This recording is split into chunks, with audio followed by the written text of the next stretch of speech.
This program is rated PG. It contains themes and scenes which may not be suitable for very young audiences. Parental guidance is advised.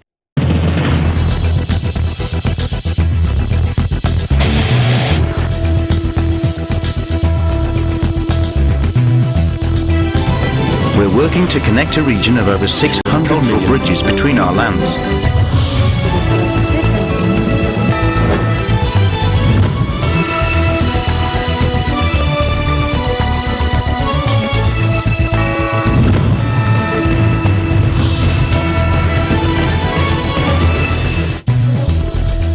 Hello and welcome to ASEAN in Focus. I'm Maricar Velasco delivering to you the latest news in and around the ASEAN region. On today's headlines. A 6.6 magnitude quake hits the southern Philippines, killing a boy and 3 others, cracking buildings and injuring many in a region still reeling from a previous deadly tremor. A multi-billion-dollar hydroelectric power plant on the Mekong River in Laos was officially switched on Tuesday as drone images of dried-up downstream areas stirred fresh outcry on one of the world's largest or greatest rivers. The EU-ASEAN Workshop on Intelligent Transport System took place in Singapore on the 24th and the 25th of October, hosted by the Ministry of Transport and Land Transport Authority of Singapore.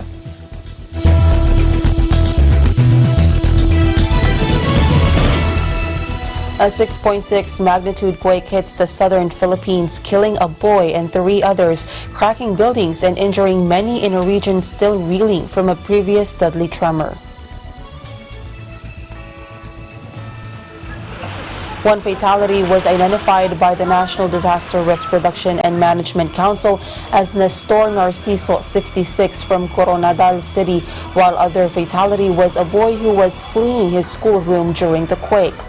Agence France Presse said that the teenage boy was crushed by a falling wall as he tried to escape his school in Magsaysay, according to the town spokesperson. Though other students were injured in stampede to escape the building, they survived. The other 2 fatalities later reported were a father and his child in Arakan, Cotabato.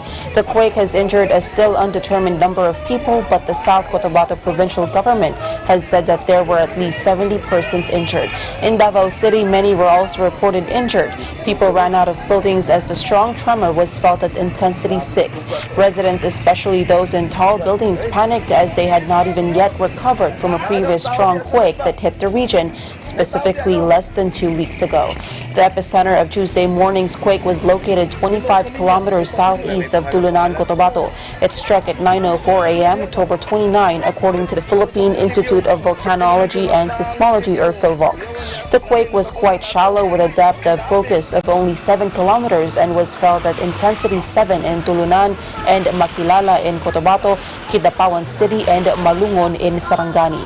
It was also felt at intensity 6 in Davao City, Coronadal City, and Cagayan de Oro City, while the towns of Tampakan, Surala, and Tupi in South Cotabato and Alabel in Sarangani felt it at intensity 5. The U.S. Geological Survey said the initial quake was followed by a number of smaller shakes, including one of 5.8 magnitude. The continuing tremors were causing anxiety on the ground, with people refusing to go back inside buildings for fear of being caught in any resulting collapse. Schools across the area have been shuttered as a precaution. The area is still suffering the effects of a 6.4 magnitude quake that hit less than 2 weeks ago, killing at least 5 people and damaging dozens of buildings.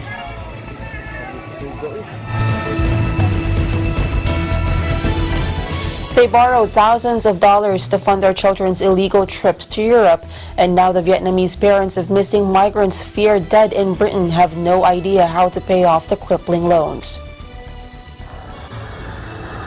Their kids plan to send back money after getting hoped for jobs in the UK, where 39 people were found dead in a truck last week. Families in central Vietnam think their loved ones might have been in the refrigerated container, leaving behind mountains of debt borrowed from relatives or credit unions. The money was handed over to smugglers for flights, fake passports, and truck rides into Europe, a prime destination for migrants escaping remote villages and dreaming of better lives abroad. Some of their children were already working in Europe, sending hundreds of dollars back every month to families in an impoverished part of Vietnam, where most people are farmers, fishermen, or factory workers. Vietnam's central provinces have long been locked in poverty, battered by environmental disasters, lackluster development, and unpredictable weather linked to climate change that has hit people hard.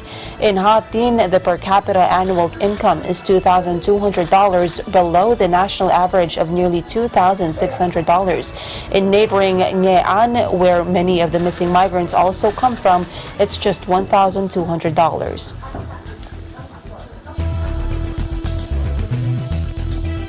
10 people, including several teenagers, were killed in Indonesia's post-election riots, the Human Rights Commission said Tuesday, as it accused police of beating up protesters. In its final report on the May riots, the agency Komnas HAM said 4 victims were underage and most had been shot in the capital Jakarta and demonstrations in Kalimantan, Indonesia's section of Borneo Island. Indonesia's Rights Commission called on police to find the perpetrators, who it suspected were actors trained, organized, and professional in using guns. It did not elaborate. Commissioner Beka Ulung Hapsara said these are unlawful killings, or killings that took place outside legal mechanisms and that violates the criminal code. The commission said it did not suspect authorities were behind the shootings. However, it accused police of using unnecessary force against protesters, including minors. According to the report, the police used violence against children who joined the rally in Jakarta, during which they said they were beaten and kicked when arrested. Jakarta police spokesman declined to comment, saying that authorities had yet to see the agency's report. Supporters of losing presidential candidate Prabowo Subianto took to the streets after Indonesia's Joko Widodo won re-election in the world's 3rd biggest democracy. The rights agency said police detained some 465 people during 2 nights of street battles that paralyzed central Jakarta, leaving hundreds injured. Hundreds were injured in the demonstrations, with police also accused of brutality against protesters. A multi-billion-dollar hydroelectric power plant on the Mekong River in Laos was officially switched on Tuesday, as drone images of dried-up downstream areas stirred fresh outcry on one of the world's great rivers. The Thai-owned Shayaburi Dam has been a lightning rod for criticism even before construction began in 2012, with environmentalists warning of its devastating impact on the river's fish species, sediment, and water levels. The Mekong, which rises on the Tibetan Plateau and courses through China, Myanmar, Laos, Thailand, Cambodia, and Vietnam, sustains tens of millions of people along its banks through fishing and transport. However, rapid development has alarmed communities along its banks, as well as conservationists who have observed shocking changes to the life-giving waterway. Landlocked and impoverished, Laos has set its sights on becoming the battery of Asia, with 44 operating hydro plants and 46 more under construction, according to the Monitor International Rivers. CK Power, a subsidiary of the builder and majority shareholder CH Ganchang, went ahead with the $4.47 billion construction of the 1,285 megawatt project despite criticism. CK Power said in a statement Tuesday, Shayaburi Hydroelectric Power Plant is ready to commence. Developers plastered Thai newspapers with advertising touting the Shayaburi Dam as a fish-friendly power plant and the blueprint of renewable energy. However, drone footage taken Monday downstream in Thailand's Nong Khai province suggested a different story, as plummeting water levels exposed vast areas of parched riverbed. Bian Borndites of International Rivers said some parts of the Mekong in that region had experienced worrying drops in water levels since July, coinciding with Shayaburi's trial operations. She told media they have monopolized the future of the Mekong's ecosystems and of the river basin's population, adding it was difficult to fully evaluate because of a lack of information. Contacted by media, the company did not immediately respond to requests for comment.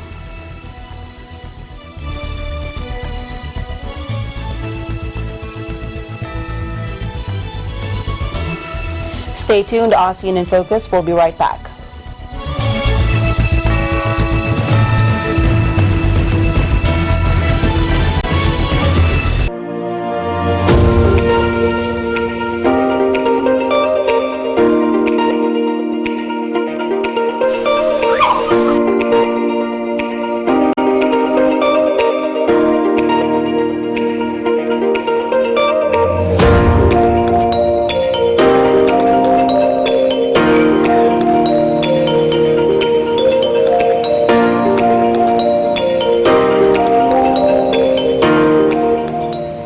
When visiting the Philippines, Manila or Quezon City is a popular destination. But oftentimes the hustle and bustle of the city can be more stressful on your vacation. So when you feel the need to reconnect to nature or relax again, there's a beautiful oasis just outside of the city called the Garden at Ciudad de Victoria.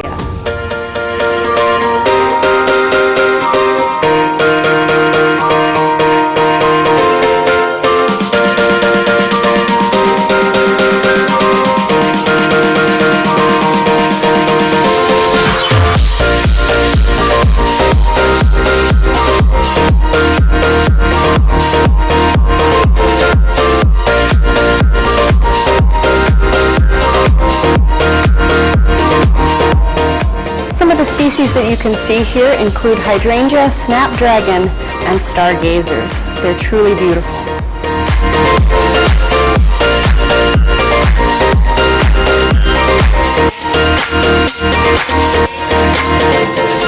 The gardens at Ciudad de Victoria are so peaceful, tranquil, and beautiful that it's become a haven for young couples and a very popular venue for engagement photos.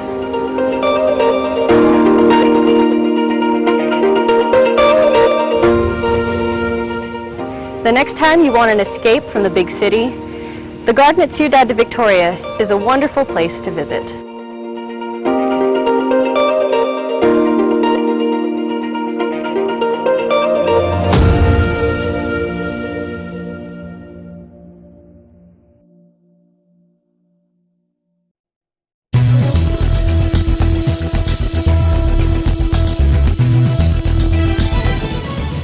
Welcome back. Indonesia will suspend nickel ore exports immediately rather than stopping overseas shipments earlier next year, officials said on Tuesday, as the world's top producer of the mineral looks up to ramp up processing at home to boost its income. Some 36 firms met government officials on Monday and agreed to stop exporting the metal, according to the country's investment coordinating board. London nickel prices briefly jumped above $17,000 a metric ton. The surprise announcement comes about a month after resource-rich Indonesia shocked markets by saying it would roll out a planned nickel ore export ban 2 years early. Jakarta implemented an ore export ban in 2014, only to reverse course and relax it in 2017, when the government said companies would have 5 years to prepare and start building homegrown smelters which extract base metals from ore. The government said the decision was aimed at speeding up smelter construction in the country, which has almost a quarter of all nickel reserves, valued at around $350 billion. The meeting was held in order to take concrete action to speed up investment in the smelter sector, the country's investment agency said in a statement Tuesday as it confirmed the suspension. Indonesia's previously revised timeline would have seen the export ban ushered in early next year rather than 2022, which was criticized by some for cementing the country's reputation for policy flip-flops. Indonesian officials have said they want to churn out higher value mining products rather than just shipping raw ore abroad, including to top importer China, which uses nickel to make stainless steel. The move is also key for plans to turn the country into an electric vehicle hub. Nickel is used in lithium batteries that power gas-free cars. The Southeast Asian nation has been courting automakers to invest in electric vehicle facilities, including Toyota and Korea's Hyundai. Some foreign firms are investing in nickel battery processing plants in Indonesia, including China's Tsingshan Holding Group, while construction is underway on some 24 domestic smelters, according to the government.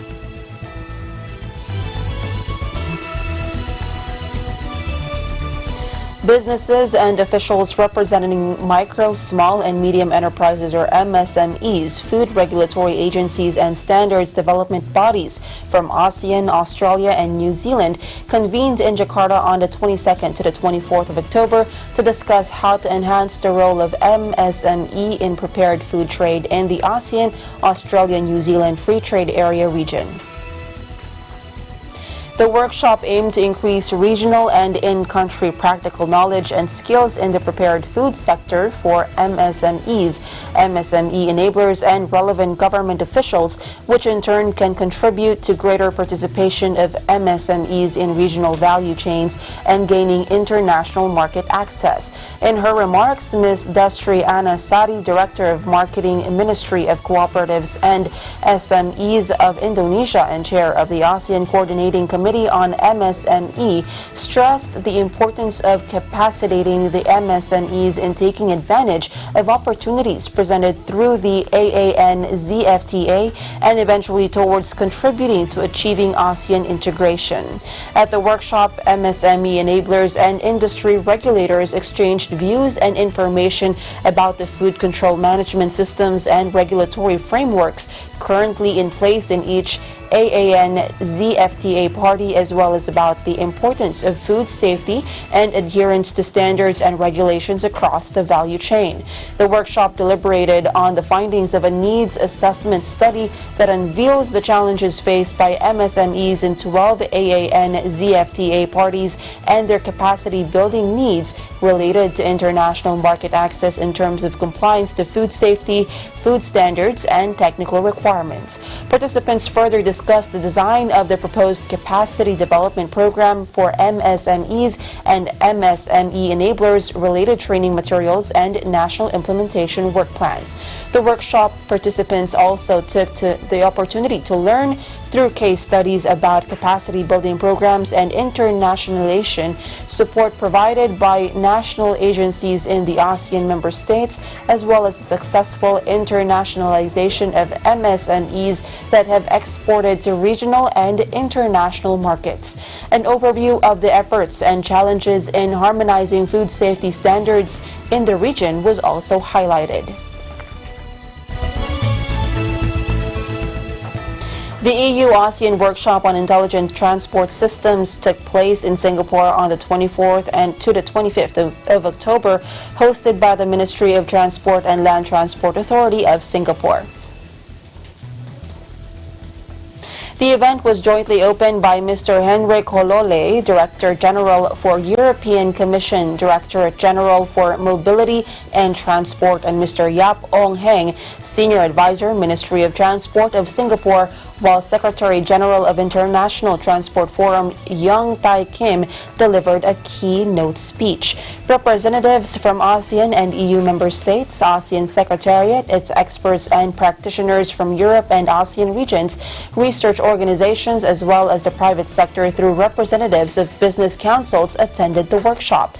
This was the first workshop on digital and intelligent transport organized between the EU and ASEAN, which aims to exchange knowledge between the two regions on it and discuss challenges and opportunities for its development in ASEAN. During the workshop, participants shared experiences as well as exchanged best practices in implementing intelligent transport solutions.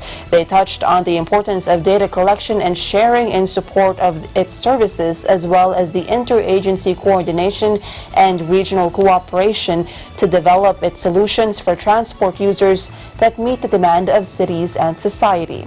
The preliminary discussion emphasized the challenges and experiences of each respective AMs and allowed participants to identify key elements that should be considered in a study on the development and implementation of its policy and framework in ASEAN. The co-chairs affirmed that the workshop was a great opportunity for sharing knowledge and experience between the EU and ASEAN, as well as exploring opportunities and challenges of the implementation of solutions that will make intelligent transport in ASEAN a reality.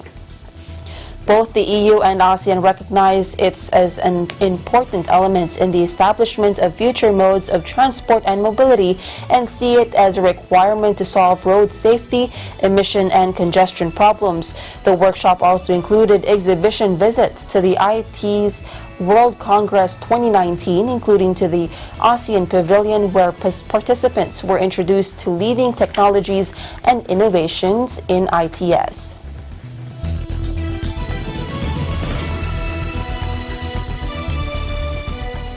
Aid to Humanity held in Thailand, Crystal Mapa reports. In cooperation with Felix Y. Manalo Foundation, members of Iglesia ni Cristo or Church of Christ continues to give help by organizing an Aid to Humanity, gathered here today in British Columbia International School together with their guests, relatives, and friends. At the entrance of the event hall, adults, children, Filipinos, and guests from other nationalities were greeted with delight and smiles.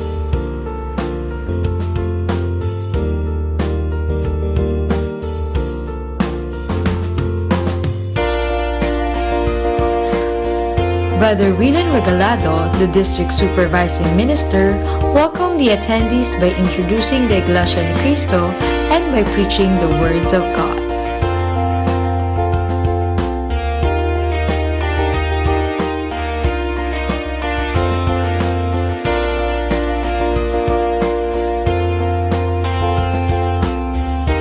It was followed by a video presentation of the Aid to Humanity that is being done in every part of the world. Refreshments were given while everyone was being entertained by staff.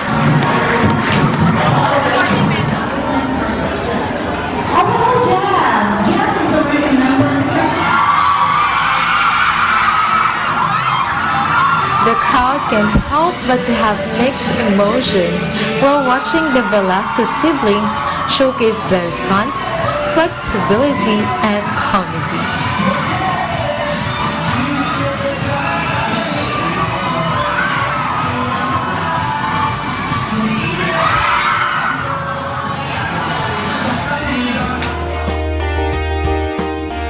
Indeed, it was a jam-packed event which intrigued some guests and opened their curiosity about the church. My name is Ashraf. I'm from Egypt. I'm working at Salazar School. I have received the kind invitation from teacher Jackie, a member of the Church of Christ, and the activities are thrilling. I enjoyed it here. The sermon was intriguing, but I wish we could have more time for questions and answers. Perhaps next time I would just suggest that for the coming sessions. Definitely. Yeah. Thank you. Welcome. Volunteers who are newly baptized in the church invited their friends and colleagues in this event. Inibitahan ko po si Teacher Ashraf. Kasama ko po sa school sa Sarasas. Nandito po siya. It cannot be denied that the people who became recipients of our humanitarian aid today are so very happy because first, they learn about the Church of Christ They know about some of the doctrines that we believe in the Church of Christ. And secondly, we accommodated them well, and we entertained them. And in our future activities, they made promises that they will continue to listen and search about or examine the doctrines of the Church of Christ. On our part, as members of the Church of Christ, we are also happy today because we maintain our connection and our unity with the church administration, that wherever we are, we conduct this kind of activity, humanitarian aid for the people who are in need of this. And we thank Brother Eduardo V. Manalo for guiding and helping each one of us to hold this kind of activity in our district. Goodie bags with non-perishable items were given to guests, all for free.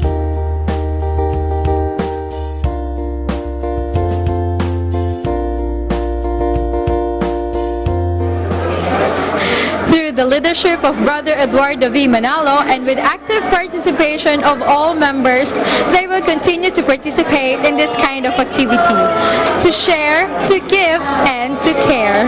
Reporting from Aid to Humanity in Thailand, I am Crystal Malpa. I am 125. And that is the latest news in the Southeast Asian nations. Stay updated about the ASEAN region. I'm Maricar Velasco and I am 1 with 25.